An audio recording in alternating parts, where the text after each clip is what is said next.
Ya está en el aire Juan Manuel Cao. A fondo. Los ucranianos recogen los cadáveres de sus compatriotas tras la retirada de los soldados rusos que han abandonado Irpin, que es una ciudad que queda a 8 kilómetros de la capital, que pertenece a la provincia de Kiev y que además fue declarada por el presidente Volodymyr Zelensky el día 6 pasado ciudad heroica por su resistencia a la invasión rusa. Pero tras esta retirada de las tropas de Putin, toca la amarga tarea de identificar y además luego darle honrosa sepultura a todos los caídos en la defensa. Muchos de ellos son civiles que ni siquiera estaban batallando.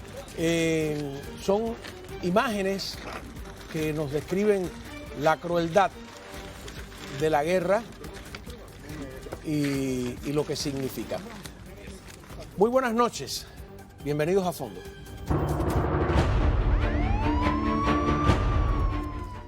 Muy bien, nos acompaña Miguel Cosío, gerente general de América CB Network, periodista, muchas gracias por estar con nosotros. Juan. Gracias, Andrés Reinaldo, director de Noticias de América TV, de nuestro servicio informativo.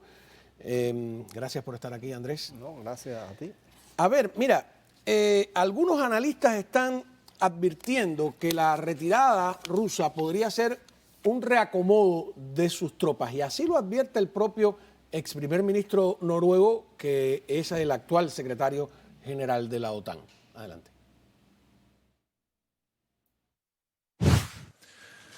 According to our intelligence, Russian units are not withdrawing, but repositioning. Russia is trying to regroup, resupply, and reinforce its offensive in the Donbas region.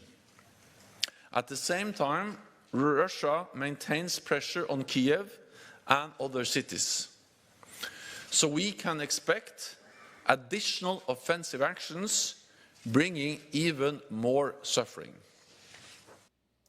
Miguel.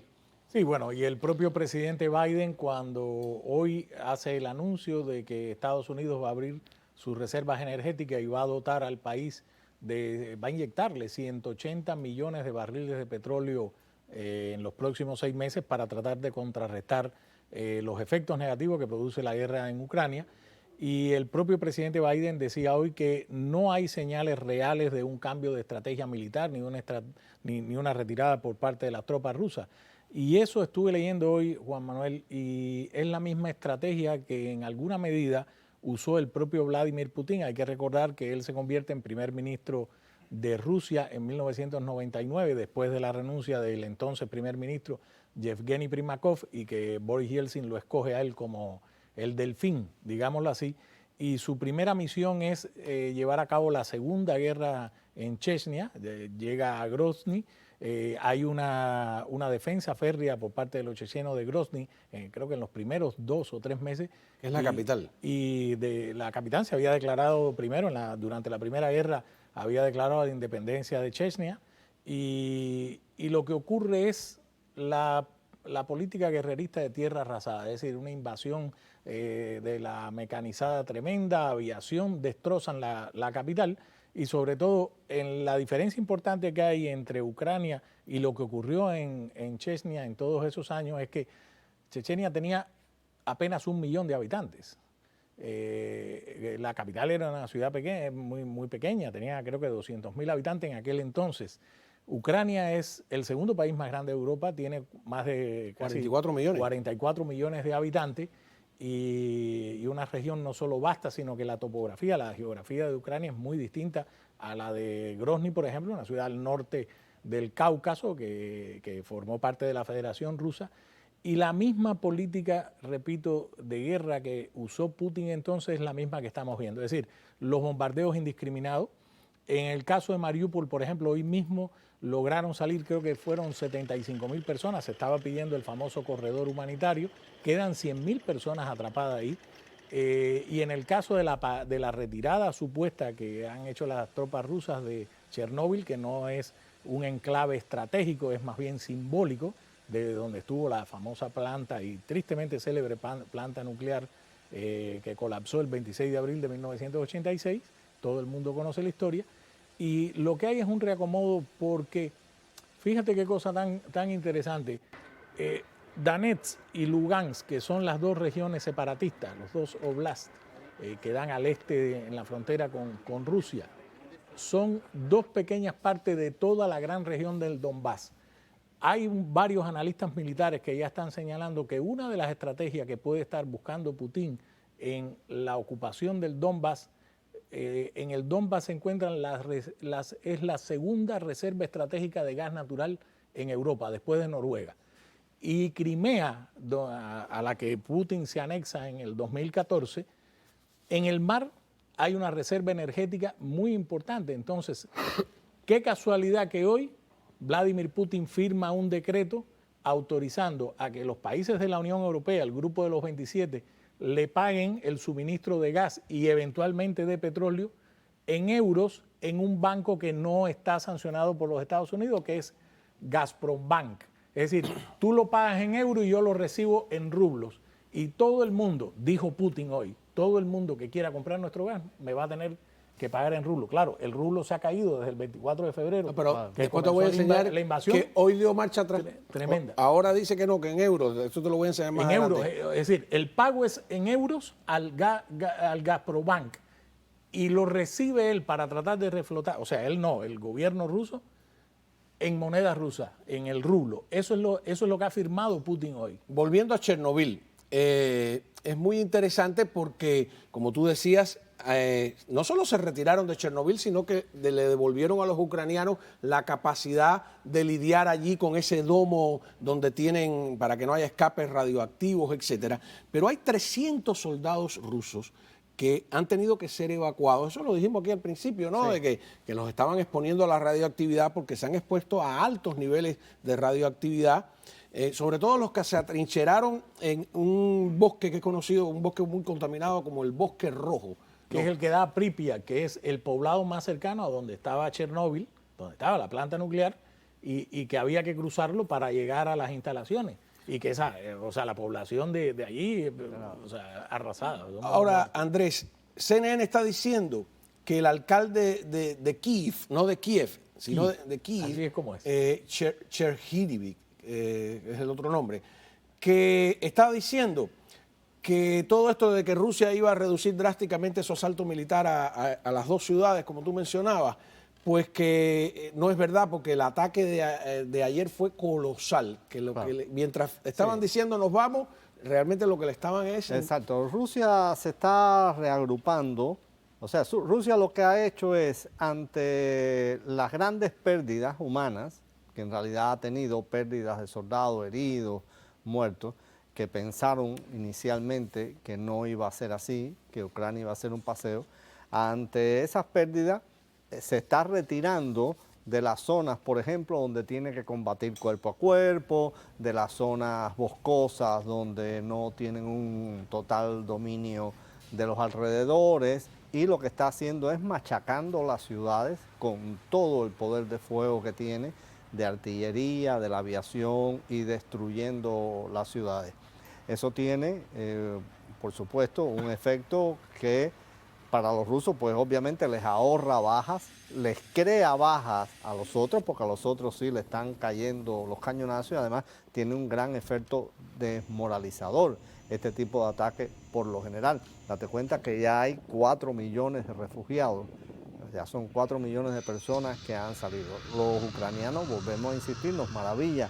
Ese cuate ruso ese que estamos viendo. Sí, nos maravilla la resistencia que están haciendo, pero obviamente la estrategia de Rusia lo que ha cambiado es a alejarse de posiciones que le puedan causar más bajas humanas o un número sensible de bajas humanas, y atacar con recursos mecánicos, la aviación, artillería, que es una cosa que también caracteriza a las ofensivas rusas, y le está haciendo pagar un precio muy grande en vidas civiles. En el caso de Chechenia, hay en Naciones Unidas denuncias importantes sobre violación de derechos humanos, de todo lo que hicieron allí. Hay una imagen de soldados rusos muertos, abandonados en las carreteras, que me lanza a otra pregunta, que yo creo que ya la hemos comentado, no sé si en la radio, ¿Se sabe cuántos generales y altos oficiales rusos han muerto? Mira, bueno, estas son imágenes de soldados rusos, allá vemos a los ucranianos.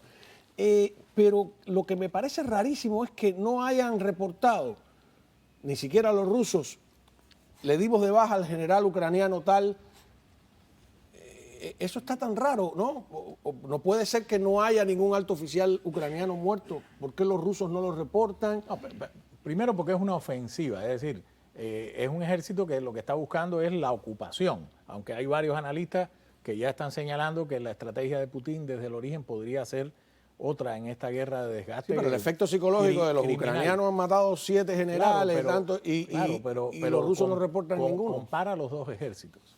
Es decir, el ejército ruso, lo que han desplegado, por ejemplo, la columna de tanques, que aquí lo pusimos en televisión hace varios días ya, de casi 40 millas de largo, o 40 millas o 40 kilómetros, no sé exactamente. Un desfile de tanques por una carretera. Y no es igual. Ahora, al interior de Rusia, la campaña de propaganda que hay, por ejemplo, la programación rusa de los canales oficiales, el Canal 1, RT, ha cambiado drásticamente la parrilla de programación. Varios de los grandes presentadores de la televisión rusa histórica, Iván Orban, aquella cantante que casi todos los cubanos la recordarán, Ala Pugacheva, se ha tenido que ir a Israel. Putin acaba de destituir al consejo científico que asesoraba en la Academia de Ciencias, incluyendo, por ejemplo, a Alexei Gromyko, el nieto de aquel famoso ministro de Relaciones Exteriores y miembro del Politburó, Andrei Gromyko. Entonces, ha cambiado la estrategia de propaganda. Hoy, el gobierno ruso le ha dado bombos y platillos a una encuesta que dio a conocer el famoso instituto Levada Center. Claro, la encuesta se hizo apenas con 1.682 rusos. No, pero además, si esa encuestadora da un resultado distinto, está incurriendo en un delito. Eso es lo que yo creo, porque hasta ahora Levada Center había sido un instituto bastante independiente. Había, incluso del propio gobierno ruso, había... De todas maneras, la popularidad dentro de Rusia tiene que haber subido igual. ¿De Putin? ¿Tú crees? O sea, sí, porque todos esos Pero nacionalismos... ¿cuál es el fruto del mensaje de la propaganda? Yo estoy invadiendo a Ucrania que quería entrar en la OTAN. Los nacionalismos, mira lo que pasó con Hitler. No lo sé, Sí, no lo sé. Vamos a una pausa. Discúlpame, Andrés. No. Y a la vuelta vamos a ver exactamente qué es lo que dijo Putin sobre la moneda, porque ahora no sé si dijo que quiere que le paguen en euros, en dólares, no, lo veremos exactamente. Hablábamos de Putin, que sigue preocupado por el embargo financiero. Vamos a ver exactamente qué fue lo que dijo sobre el modo o el tipo de dinero con el que quiere que le paguen. Сегодня мною подписан указ, который устанавливает правила торговли российским природным газом с так называемыми недружественными государствами. Мы предлагаем контрагентам из таких стран понятную и прозрачную схему. Чтобы приобрести российский природный газ, они должны открыть рублевые счета в российских банках. Именно с этих счетов будет вестись оплата газа, поставленного начиная с завтрашнего дня, с 1 апреля текущего года.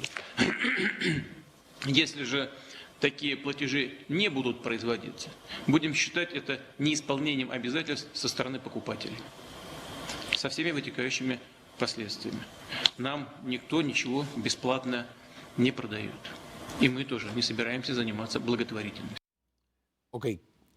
En rublos. ¿Por qué quiere que le paguen en rublos? Bueno, porque primero quiere revaluar la moneda que está Reflotar en el piso, reflotar el rublo, incluso internamente le conviene. Ahora, la operación de la firma del decreto es: tú me compras el gas al precio en euros en el que yo te lo vendo, y tú, así dijo, ahí él sigue hablando después, dice: usted quiere comprar mi gas, abran sus cuentas en rublos. Y por eso pone ese banco que es de Gazprom, la gran compañía de gas natural ruso, que se llama Gazprobank, que no está dentro de las instituciones todavía, digo yo, no está dentro de las instituciones financieras sancionadas ni por Europa ni por...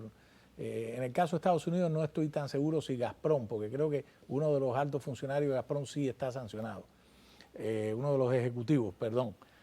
Y entonces dice: ok, deposítemelo en rublo. El rublo se ha caído, creo que estuvimos calculando, Andrés, creo que a 99 centavos el cambio. A 99 Era, centavos cambio. o sea, una barbaridad.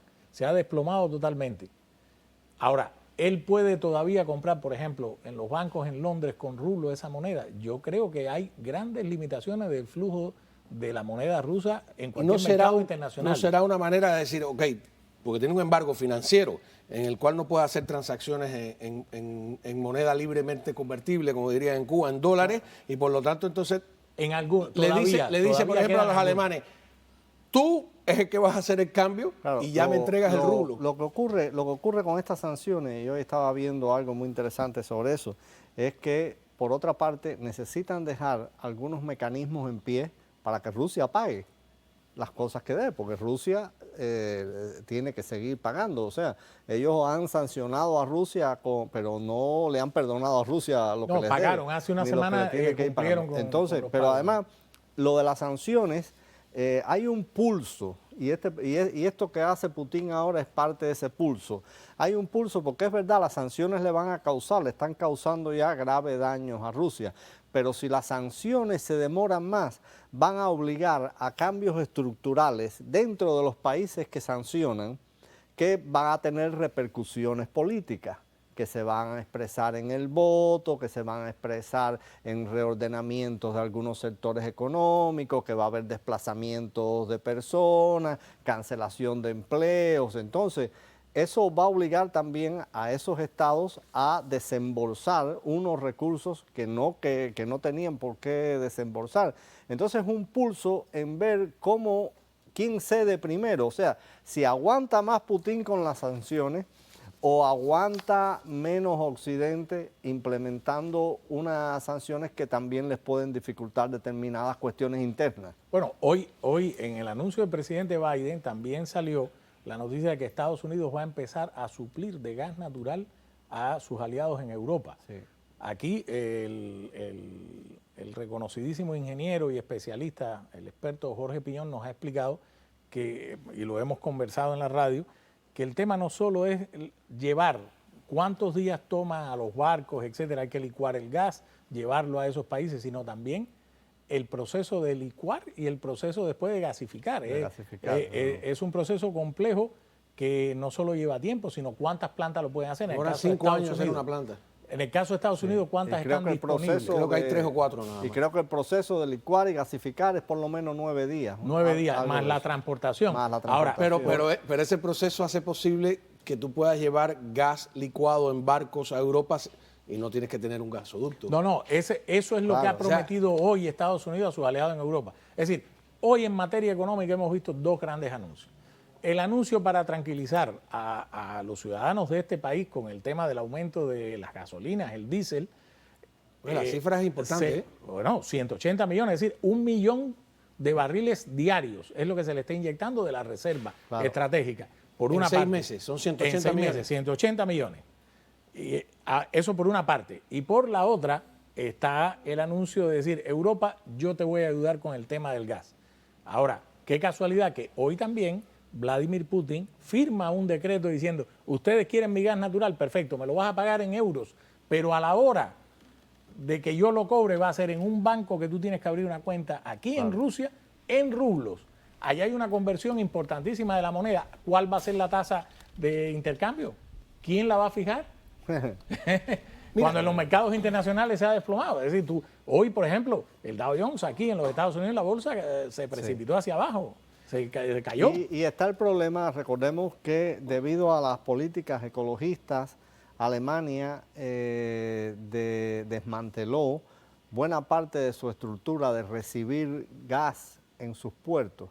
Entonces, el gas que va a recibir Alemania, la mayor parte tiene que llegar a Holanda o a otros puertos de la Unión Europea y ser transportado por tierra.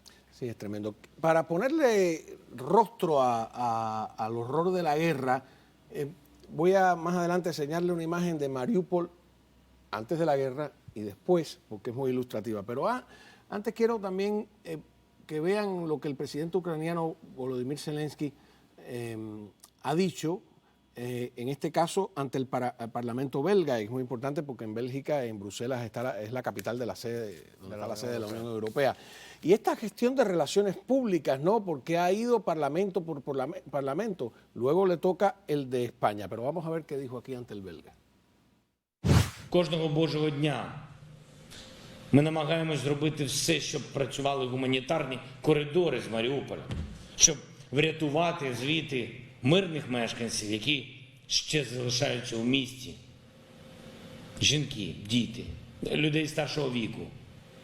Частково нам це вдається. Але у більшості випадків російські військові не випускають людей на вільну територію України y no допускають будь-які гуманітарні вантажі. Se refiere a Mariupol específicamente, que no están permitiendo que salga ni entre nadie. Mira esta imagen.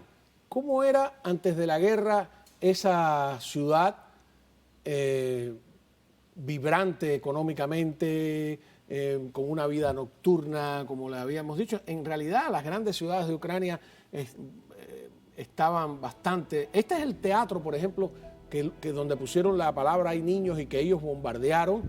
Es una ciudad limpia, bonita, que intentaba de alguna manera pues pasar al mundo desarrollado. Había, no sé si la tenemos, también una imagen de noche muy bonita de esa plaza con el teatro al fondo, etcétera, ¿no? Vamos a ver ahora cómo está la ciudad, esa misma ciudad. Miren eso. Cristo. O sea, ¿qué derecho hay? ¿Qué derecho hay a hacer esto? Y eso es lo que tiene horrorizado a Europa, porque Europa se está viendo en el espejo de Ucrania. Claro. Y en el espejo de la Segunda Guerra Mundial. Y en el espejo Hoy de la yo vi Segunda Guerra esa Mundial. misma imagen que tú acabas de pasar, Juan Manuel, de Mariupol, que es la ciudad portuaria que da al mar de Azov. Y la comparaban con Grozny en la Primera Guerra, que comenzó creo que en 1994 al 95, y en la Segunda Guerra. Las dos imágenes devastadas, la ciudad arrasada. Y es una imagen propia de la Segunda Guerra Mundial. Sí, sí. En Europa esas imágenes tienen que causar horror, sobre todo en Alemania, en los países que más... Polonia, Polonia, por ejemplo, que exacto. se querían destruir Varsovia. Sí. Aquella famosa historia de casi al filo del término de la Segunda Guerra Mundial, salvar Cracovia y Varsovia, dos íconos de Las armas raras que se están usando también, ¿no? Hay un arma que estuvimos analizando, ¿no? Yo sería Miguel, tendría que venir un especialista. Se oye primero, fíjense bien, sale de la derecha y es como si fuera una pelotita de luz que a mí me da la impresión que rebota contra el piso, que suelta, que va además dando vueltas, no es un disparo que va recto y al final le da a un tanque. No sé si vamos a ir viéndolo, ¿no? Porque me parece rarísima esa imagen. Miren a la derecha, miren. Ahora viene por la derecha de la pantalla.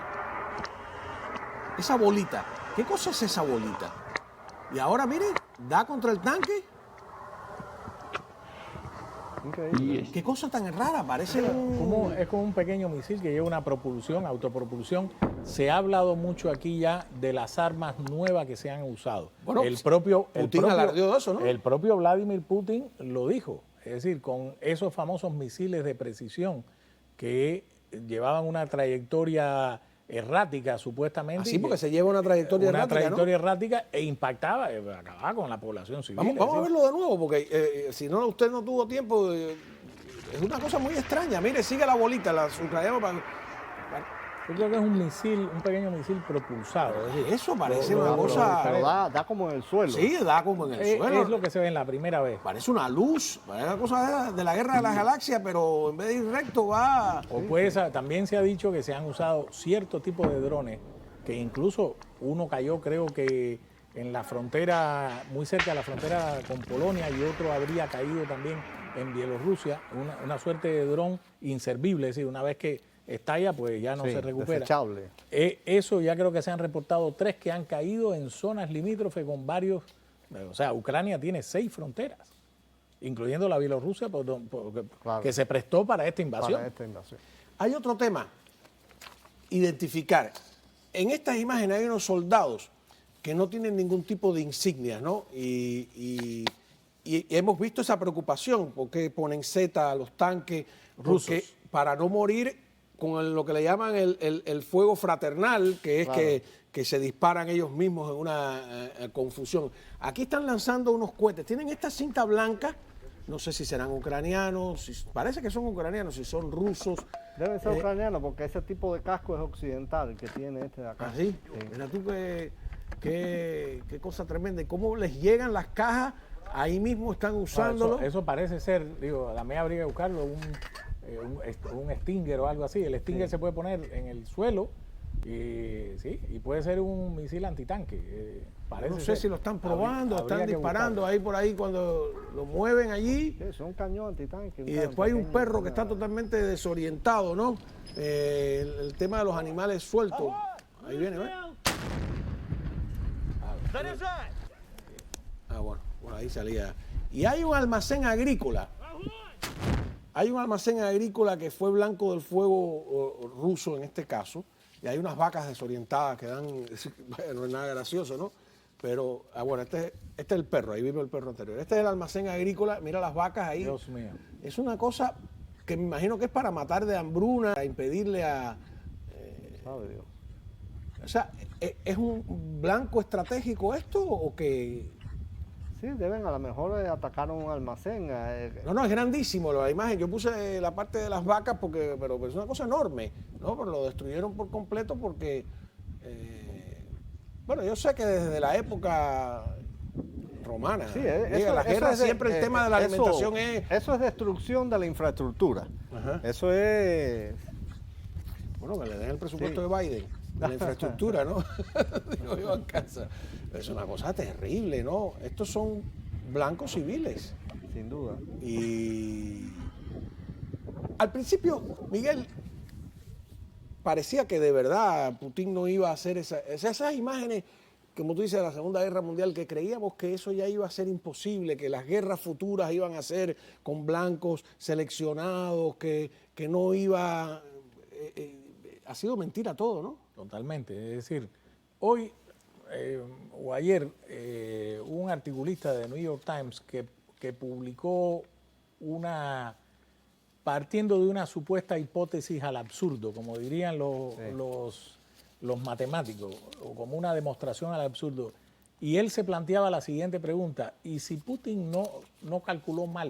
Es decir, porque se ha dicho que incluso los servicios de inteligencia británicos, el propio Pentágono, la Casa Blanca, que esta invasión no le ha salido a Vladimir Putin como planeaba, es decir, llegar a la Plaza Maiden en Kiev y celebrar su victoria, etcétera. Desde el punto de vista militar esa duda existe. Esa duda existe. Pero desde el punto de vista de la reacción unánime de la comunidad internacional, eso sí yo creo que no lo calculó. No, por supuesto. Yo creo que sí ha calculado mal. Incluso ayer leí también que el miedo de su círculo de colaboradores más cercanos, la mayoría de ellos vienen de la época cuando él estuvo en Leningrado, es decir, por ejemplo, Nikolai Patrushev, el presidente del Consejo de Seguridad. Que dicen que hay algunos de ellos que están... Eso es lo que dijo Biden hoy. Bajo reclusión. No creo en el caso de Nikolai Patrushev, uno de sus más cercanos amigos desde los años 70, el propio Sergei Habrá que ver. Dmitry Medvedev. Dicen que puede ser que ante el temor del poder, esa imagen zarina que se ha creado Putin, es decir, no le dicen toda la verdad. No dicen la verdad. Es que decirle la verdad a un dictador tiene un precio. Ahí es donde está el asunto. Muchísimas gracias a ambos por haber estado aquí. Vamos a hablar